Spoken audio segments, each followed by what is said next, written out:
뉴스가 묻히고 있는데 이거는 묻혀서는 안 되는 겁니다. 네, 굉장히 큰 뉴스입니다. 사법부의 독립 자체를 뿌리채 흔드는 이야기인데요. 이제 앞으로 누가 법원 판결을 믿겠나라는 생각이 들 수밖에 없습니다. 예를 들어서 예전에 삼성 이재용 부회장 2심에서 네. 제3자 뇌물죄 무죄 선고했던 정영식 판사에 대해서 사회적 비판이 엄청났어요. 예. 그때 이제 뭐 보수 매체나 보수 진영에서 그 대응 논리가 뭐냐면 그 법관의 독립을 침해하면 안 된다는 거였거든요. 예. 뭐 변협도 그랬고 조중동도 그랬고 관련 단체들도 다 그렇게 그런 논리로 대응을 했는데 근데 대법원장이 자기들끼리 정권의 입맛에 맞춰서 판결을 내렸다.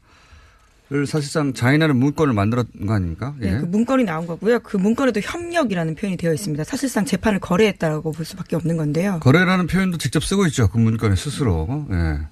그걸 들고 가서 박근혜 전 대통령한테 자기들이 하고 싶은 사업 이걸 하게 해달라고. 네, 상고법원이었습니다. 당시에 네. 굉장히 핵심이었는데요. 물론 들고 갔던 문건 자체가 상고법원 법관 임명과 관련되어 있는 문건이라고 하고요. 블랙리스트, 소위 이번에 사법거래 관련되어 있는 문건을 들고 갔는지는 아직 확인이 안 됐습니다. 왜냐하면 양수태 대법원장을 조사하지 못했었거든요. 그렇기 때문에요. 아직 그 부분까지는 확인되지 않았는데 의심이 아주 강하게 됩니다. 뭐 그 실무 책임자는 기억이 나지 않는다. 많이 들어본 거 아닙니까? 기억이 나지 않는다. 이제 조사를 해야 되는데 사법부한테 이제 조사 권한이 없죠. 네, 조사 권한이 없다 보니까 결국은 이 진실을 확인하려면 네, 이제 수사로 넘어가야 되는 상황입니다. 네, 이때까지 이제 뭐 사법부가 검찰의 수사를 의뢰한다든가 이런 일이 없었거든요. 그런데 이 사안은 그냥 넘어갈 수가 없다. 왜냐하면 법관 독립을 정치인 눈에 들기 위해서 자기들이 침해했다는 거 아닙니까? 네, 헌법에 명시되어 있는 사항입니다. 진짜 반헌법적인 행위를 한 건데요. 네, 이건 뭐 중대한 범죄이기 때문에. 근데 사법부로서는 이제 망설여지겠죠. 사법부, 삼권 분립 하에 사법부가, 한 축인 사법부가 행정부 산하에 있는 검찰에게, 자신들을 수사해달라고 직접 의뢰할 수 있는가 하는 문제, 그런 뭐 전례도 없고, 예. 네, 물론 전례 없는 일을 했기 때문에요. 어디든 성역이 없다라고 봐야 될 것 같습니다. 그래서 어제 김명수 대법원장이 관련된 태도를 조금 바꿨는데요. 어제 출근길에 기자들에게 이번 일로 인해서 국민들께 진심으로 죄송하다면서 자신 또한 수사 의뢰할 생각 있냐라는 취재진의 질문에 대해서 그런 부분까지 고려하고 있다라고 이야기했습니다. 네. 이걸 그냥 넘어가면 양승태 전 대법원장에 대한 비판에서 그치지 않고 현 대법원장에 대해서도 아니 그거 어떻게 묻고 가냐고. 네, 법원의 신뢰도 자체가 문제가 되는 상황입니다. 자, 그런 큰 일이 있고요. 자, 이 문제는 저희가 잠시 후에 민주당의 판사 출신 박범계 수석 대변인과 함께 이야기 나눠보겠습니다. 박범계 의원과 함께 이야기 나눠보겠습니다. 안녕하십니까? 네, 반갑습니다. 네. 오늘 덜 바쁘신가 봅니다. 직접 이렇게 나오시고. 아니, 안 나오면 뭐 어떻게 불이익을 줄 것 같이 이렇게 하셔가지고. 다 신났어요. 매일 어떻게 이렇게 생활하십니까? 네. 익숙해지지 않습니다. 2년이 다 돼가는데. 우선 그 양승태 그 대법원장 시절 네.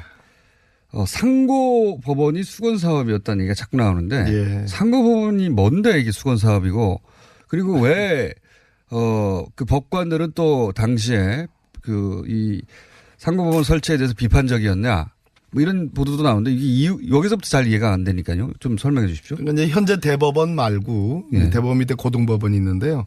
그 중간쯤에 그러니까 뭐 대법원으로 올라오는 사건 중에 상당 부분을 처리하는. 그래서 결국은 대법관 분들의 업무 부담을 경감시켜 준다. 이렇게 포장은 돼 있지만 실제로는 편하게 하기 위해서라는 그런. 그러니까 지금 대법원까지 올라가는 그게 너무 많고. 일이 많긴 해요. 일이 많고. 그래서 실무적으로 중간에 별로 중요하지 않은 사건들은 중간에 상고법원, 대법원까지 가지 않고 상고법원 정도에서 처리하자. 예, 그렇게 떼어주자. 그런데 이제 우리 법조계의 많은 여론 중에는 그렇게 일이 많으면 대법관 수를 늘려라. 또는 뭐 노동법원이라든지 특허 대법원이라든지 뭐 이런 식으로 해서 대법원을 확장할 생각을 해야지 네. 그렇게 뭐 중간에 애매모호한 네. 우리 국민들은 대법원을 최종심으로 하는 그러한 재판을 받을 권리가 있거든요. 네. 그러니까 이제 꼼수로 많이 비춰주고 그 상고법원은 뭐 박근혜 대통령 그 청와대에 대한 로비뿐만 아니라 그 당시 야당인 저희들이 야당이었지 않습니까? 네. 제가 법사위 간사였는데요. 저희들한테도 엄청나게 로비를 했습니다. 많이 시달렸어요. 법사위 간사시기 때문에 그 시절에 제가 네. 모신 겁니다, 오늘. 아, 그렇군요. 그 사항을 아실 것 같아가지고. 네네네. 이게 이제 그 사법부 내부에서도 상고법원 설치에 대해서 비판이 있었다면서요. 예. 이거 왜 이런 식으로 기형적으로 만드냐고. 팽팽했어요. 사법부 자체에서는 이제 고위 법관들, 예를 들어서 법원장까지 가신 분들 또 법원장으로 가실 분들은 아무래도 다 대법관 수는 14명밖에 안 되니까 자리가 한정적이니까 그 대법관에 준하는 그런 높은 그 법관 자리가 고위 법관들의 자리 마련을 위한 그런 비판이 있었죠. 꼼수 아니냐는 비판도 그래서 있었군요. 그런 측면에서 찬성하는 법관들도 있었고 젊은 법관들은 당연히 이건 꼼수다 해가지고 비판을 많이 했고 그랬어요. 그러면은 사실 이런 게 만들어졌으면 양승태 대법원장 입장에서는 인사권을 더 강력하게 휘두를 수가 있었군요. 만약에 만들어졌다면. 자리가 많이 나는 거니까 그렇죠. 그렇고요. 그러니까 양승태 대법원장의 지향이 두 가지가 있었는데 하나는 평생 법관. 평생 법관이요? 지금 거의 그런 식으로 지금 운영되고 있어요. 은퇴할 때까지 법관을 계속하는. 그렇습니다. 네. 두 번째는 지금 상고법원을 도입해가지고 자릿수를 많이 늘리는. 평생 법관 하려면은 직장에 치면 진급할 자리가 제한되어 있으니까 그 자리가 늘어나야 되겠군요. 서로 맞물려 있는. 예, 그렇습니다. 그 두 가지 모토가 있었죠. 자, 그게 이제 양승태 대법원장, 당시 대법원장의 수건 사업이었는데 이걸 하려면 대통령이 승인을 해야 되는 겁니까? 그렇죠. 왜냐하면, 대통령이 아니라 궁극적으로는 법이 만들어져야 되는 거예요. 법을 만들어야 되니까 국회죠. 예. 근데 국회를 장악하고 있는 것은 대통령이니까. 그렇군요. 그 당시 박근혜 정부가. 당시 다수당이었으니까. 새누리당을 장악하고 있었으니까요. 그렇군요. 그래서 그 박근혜 전 대통령이 단순화시켜 요약하자면 박근혜 전 대통령이 좋아할 만한 판결들, 예. 그걸 가지고 이렇게 우리가 충성하고 있다. 네, 잘하고 대통령에게 있다. 충성하고 있으니까 좀 해주세요. 이렇게 하려고 했다는 거 아닙니까? 맞습니다. 예. 재판을 말 그대로 이제 거래 흥정수단으로 썼다라는 그런 흔적들이 나온 건데요. 실제로 그렇게 해서 재판에 영향을 미친 걸로 보여지는 사건들이 있습니다. 원세훈 국정원장 사건 대법원에 가서 전 13대 0으로 무죄 취지로 파기됐죠. 그 메일에 첨부됐는데 네네네. 그걸 2심에서는 인정됐다가 3심 그 대법원에 거기 가가지고 메일 쓴 사람이 기억이 안 난다고. 예, 그렇습니다. 예, 본인의 메일 맞는데 어떻게 자기 메일을 다 기억합니까? 기억 못하는 사람도 있는 건데 기억이 안 난다고 하니까 그거 파기환송해가지고 시큐리티 파일하고 진원 파일의 증거 능력을 인정할 수 없다 이렇게 해가지고. 그래서 사실은 정권이 만약에 바뀌지 않았다면 그 원세훈 국정원장은 풀려날 뻔했습니다. 그렇죠? 실제로 풀려났다가 다시 풀려났지 않았던가요? 풀려났다가 다시 들어갔는데 제 말은 아예 풀려날 뻔했다는 거죠. 예. 또 있죠. 전교조 법원회조 사건에서 서울고등법원이 그것은 위법하다라고 했는데 대법원 가서 또 바뀌었죠. 그 댓글 공장이나 전교조나 다 박근혜 전 대통령이 굉장히 민감해하던. 그래서 통진당 사건. 통진당 사건.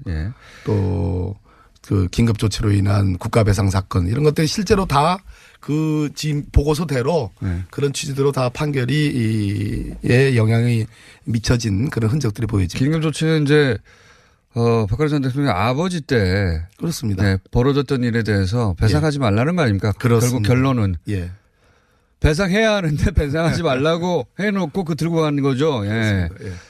자 이제 아빠를 위해서도 이렇게 했고 굉장히 민감해하는 통진당이라든가 아니면 댓글 사건이라든가 또는 전교조 사건 이걸 다 우리가 통상임금 사건 또 KTX 여승무원 사건 등등 보면 잘 처리했으니까 요거 좀 상고보고 좀 해주세요. 이거 했다는 겁니다. 이게 말이 됩니까? 말이 안 되죠. 말이 안 되니까 지금 온 국민이 나라가 지금 들끓고 있잖아요. 이게 지금 남북미 문제가 워낙 그렇습니다. 긴박하게 돌아가지고 그것만 아니었으면 이건 참 초대형 맞습니다. 이런 과거에 이런 종류 비슷한 일이라도 있었습니까? 사법부에? 대법원장이 대법원이 내렸던 판결 들고 가가지고 대통령한테 우리 이렇게 잘했으니까 사업 좀 하게 해주세요. 이런 적이 있었습니까? 이걸 이렇게 봐야 될 겁니다. 이 시기가 이제 박근혜 국정농단이 결과적으로 나중에 이제 수사를 해서 보니까 절정에 달하는 시점이에요. 이 시점이 2015년. 오히려 이게 국정농단의 뒷면입니다. 사법부만 지금 비판하고 있는데 실제로 이걸 까놓고 보면 네. 박근혜 국정농단이 2013년도 취임부터 지속적으로 2016년 말까지 네. 있었던 거 아니겠어요? 네. 근데 그 기간 중에 최고 피크의 시점이 2015년도예요. 네. 이게 2015년도에 벌어진 건데 그러니까 박근혜 국정농단이 벌어지는 걸 보면서 법원에서 볼 때 거래하면은 통하겠구나 라는 생각을 한 거예요. 김기춘 비서실장 뭐 이런 등등. 실제로 김영한 고인이 된 그 민정수석의 업무 일지에 보면 생생한 그런 기록들이 나오고 있습니다. 요 관련된. 예. 근데 왜 안 됐느냐 상고법원이 이렇게까지 했는데 왜 안 됐습니까? 속되게 이렇게까지 정말 뭐라고 하잖아요. 박박혔는데 안 됐느냐. 김기춘이었기 때문에 안 된 겁니다. 이 무슨 얘기냐면 검찰 출신은 그렇습니다. 한 큐 알아버리시네. 김영한 민정수석의 업무 일지에 보면 이 상고법원에 대한 부정적 기류들이 있어요. 이렇게 로비를 하고 이렇게 정말 저 자세로 기고 있는데 그래도 안 돼. 검찰 출신 입장에서는 그렇습니다. 탄책이 더 늘어나는 거 아닙니까? 그렇습니다. 그랬군요. 예. 그렇군요. 그래 게다가 우병우 민정수석도 검찰 출신이기 때문에 그렇습니다. 검찰 출신들이 장악하고 있던 당시 청와대에서 볼 때 또 판사들이 머리 쓰는구나 이렇게 웃기는 짓 하고 있구나. 실제로 그 국회에서 법사위를 열면 저쪽 자유한국당 의원들은 검사 출신들이잖아요. 많죠. 위원장, 간사. 전통적으로 검사 출신들은 자유한국당에 다 그런 건 아닌데 많이 갔습니다. 그분들의 반응이 똑같았어요. 웃기고 있는 짓을 하고 있네. 자, 그러면 지금 현재 대법원에서는 이 관련 조사를 하긴 했는데요.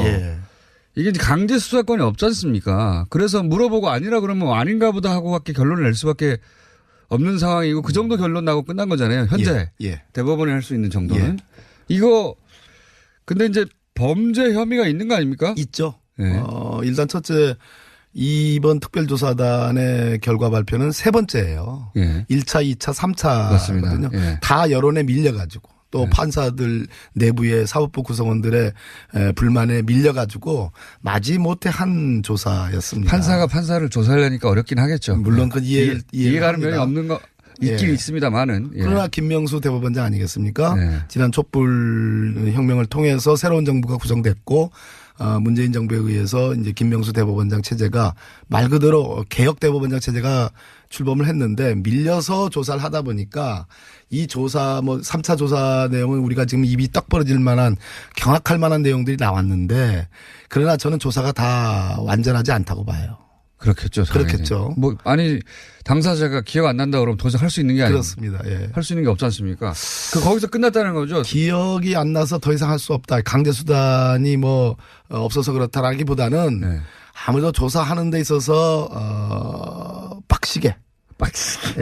좀 표현이 좀 그렇습니다. 빡세게 하지를 못하는 거죠. 그러니까 사정을 다 봐줘가면서 하는 조사였기 때문에. 동료들끼리 하는 거니까요, 사실. 저는 한편으로는 아쉽고 또 한편으로는 그래도 이만큼이라도 밝혔으니까 다행이다. 라는 면이 있는데 중요한 건 여기서 끝나면 안 되는 거 아니냐는 거죠. 맞습니다. 그러면 그 다음 단계로 할 수 있는 게 뭡니까? 제가 보기에는 이런 문건들이 작성이 됐다는 것은 문건대로 실행됐을 가능성이 높다. 재판이 거래의 흥정 대상이 됐다라는 거. 아까 제가 실제로 재판에 영향을 미친 흔적들을 제가 말씀드렸습니다. 그렇다면은 또 블랙리스트 문제. 국제인권법 연구회라는 학회에 대해서 중복 가입을 금지한다라는 공지도 했어요. 탈퇴해라. 그렇다면 제가 보기에는 직권남용이 성립될 가능성이 매우 높다. 직권남용이요? 조사단은 범법행위를 찾을 수 없다라고 그런 식으로 이제 결론을 냈지만 거기에 동의할 만한 법률 전문가들은 그렇게 많지 않다고 봐요. 그래서 이제 대법원장께서 한번 더 검토를 해보겠다 했는데 적어도 오늘쯤에서는 수사 의뢰를 대법원장 스스로 하시는 게 낫지 이게 않을까. 그거밖에 안 되는 겁니까? 방금 말씀하신 아직 혐의가 뭐였죠? 직권남용. 직권남용. 근데 직권남용이라는 게 항상 입증도 어렵고 처벌 수위도 그렇게 높지 않아서. 그 옛날 얘기고 이제 박근혜 국정농단이 다 직권남용으로. 그렇습니까? 예. 네. 직권남용 외에는 없습니까? 너무 그렇게 뭐 아주 그냥 이게 헌법을 위반한 거 아닙니까? 법권의 독립을. 예. 네. 그건 다른 관점이고요. 네. 우리가 이제 헌법을 위반했다고 하면은 그는 그걸로 자체로 처벌할 수는 없는 거고 네. 탄핵 사유가 되는 거죠.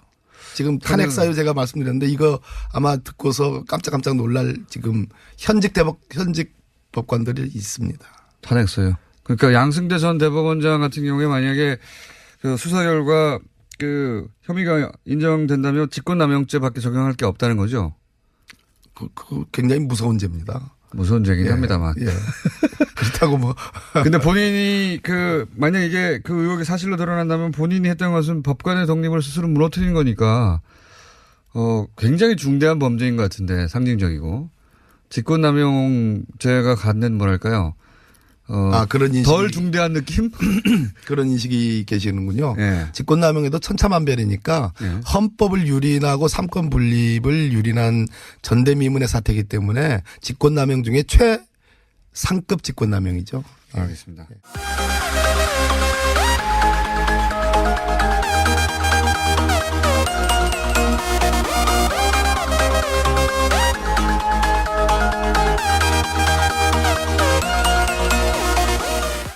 뉴스가 묻히고 있는데 이거는 묻혀서는 안 되는 네, 겁니다. 굉장히 큰 뉴스입니다. 사법부의 독립 자체를 뿌리채 흔드는 이야기인데요. 이제 앞으로 누가 법원 판결을 믿겠나라는 생각이 들 수밖에 없습니다.